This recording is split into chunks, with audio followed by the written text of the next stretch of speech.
मित्रांनो, ठरलं तर मग या मालिकेच्या आजच्या भागामध्ये आपण पाहणार आहोत. सुरुवातीला सायली मार्केटमध्ये बेलाची पाने घ्यायला आलेली असते. त्याच वेळेस संतोषची बायको देखील मार्केटमध्ये सामान घ्यायला आलेली असते.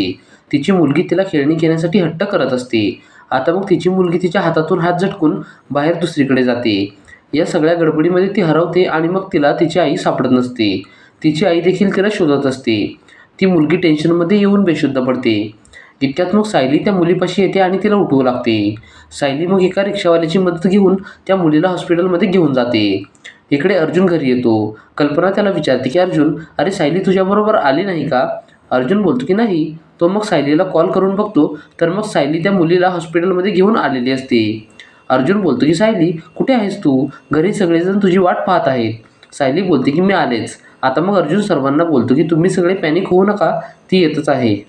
इकडे डॉक्टर त्या मुलीची तब्येत चेक करतात. तिला फिट आलेली असते. डॉक्टर सायलीला बोलतात की बरं झालं तुम्ही तिला लवकर इथे घेऊन आला. तिला आता मी इंजेक्शन देतो, थोड्या वेळातच तिला बरं वाटेल. इकडे घरी मात्र सर्वजण सायलीची वाट पाहत असतात. पूर्णाजी बोलत असते की त्या मुलीला या खर्च काहीच पडलेला नाही. पूर्णाजी मात्र सायलीला बडबड करू लागते. अर्जुनचे वडील बोलतात की पण आपण सगळे का वाट बघतोय? आपण पूजा चालू करूया ना. पूर्णाजी अर्जुनला बोलते की अर्जुन तू पूजा चालू कर. अर्जुन बोलतो की पण पूजा तर कपल्सने करायची असते ना. पूजेला आलेले बाबा बोलतात येथे बेलाची पाने पण नाहीत. विमल बोलते की हो, सायलीताई तर बेलाची पाने आणायलाच गेलेल्या आहेत. अर्जुन मग सायलीला फोन करू लागतो तर मग सायलीचा फोन स्विच ऑफ झालेला असतो.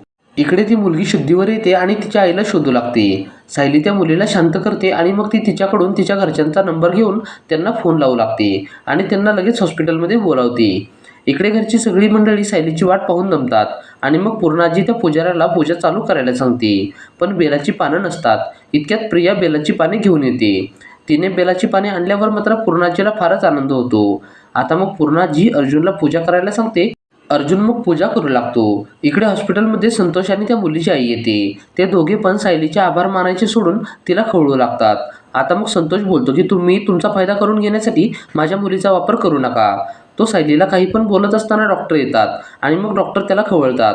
डॉक्टर बोलतात की यांनी तुमच्या मुलीला इथे आणलं म्हणून आज तिचा जीव वाचला आहे. आता मग डॉक्टर गेल्यावर संतोषची मुलगी पण त्याला सांगते की ही ताई फारच छान आहे, हिने माझी फारच काळजी घेतली. सायली मग संतोषला बोलते की मला माहीतसुद्धा नव्हतं की ही तुमची मुलगी आहे आणि जरी माहीत असतं ना तरीसुद्धा मी हेच केलं असतं. सायली मग जाता जाता संतोषला बोलते तुमची मुलगी थोडा वेळ हरवली तर तुम्हाला किती काळजी वाटली. तसंच तर मग इकडे घरी पूर्णाजी पूजा झाल्यावर बोलते सगळी पूजा झाली तरीसुद्धा ती मुलगी आली नाही. बरं झालं मी पूजा करायला लावली. आणि मग अस्मिता आणि पूर्णाजी दोघीजणी सायलीला नावे ठेवायला चालू करतात. अर्जुनला मात्र फारच वाईट वाटतं. मित्रांनो, आता पुढील भाग हा फारच मनोरंजक होणार आहे. पुढील भाग आम्ही तुमच्यासाठी घेऊन येणार आहोत. पुढील भाग पाहण्यासाठी व्हिडिओला लाईक करा आणि चॅनेलला सबस्क्राईब करून आम्हाला थोडासा सपोर्ट करा. धन्यवाद.